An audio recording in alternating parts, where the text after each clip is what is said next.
بلکہ ایک بزرگ کا میں ان کے حالات زندگی میں ذرا پڑھ رہا تھا. آدم علیہ السلام کا ذکر آیا ایک جگہ, تو کچھ پڑھنا تھا, قرآن پاک میں تھا, تو انہوں نے وہ آیتیں چھوڑ دی جن میں آدم علیہ السلام امام محمد رحمۃ اللہ علیہ جو فقہ حنفی کے امام ہیں نا, بڑے امام اعظم کے شاگرد ہیں, محرر مذہب حنفی کہا جاتا ہے. تو آپ نے وہ آیتیں نہیں پڑھی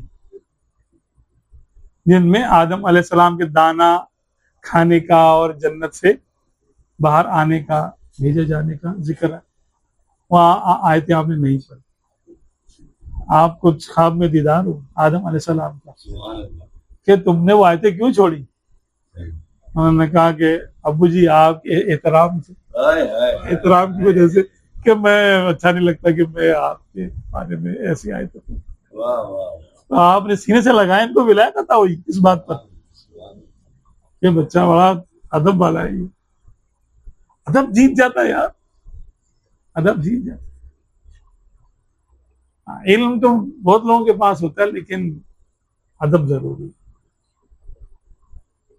علم ادب کے بغیر تو تکبر لاتا ہے, اور علم ادب کے ساتھ ہو, تواضع کے ساتھ ہو, تو ولایت ہے, ولایت کا پیش کرنا ہے. نہ پڑھنا جو ہے نا وہ فائدہ مند ہو گیا. ہاں, کہ ادب کی وجہ سے بھائی ضروری تو ہے نہیں کہ میں یہ آیتیں پڑھوں. آپ نے اسکپ کر دیا وہاں سے.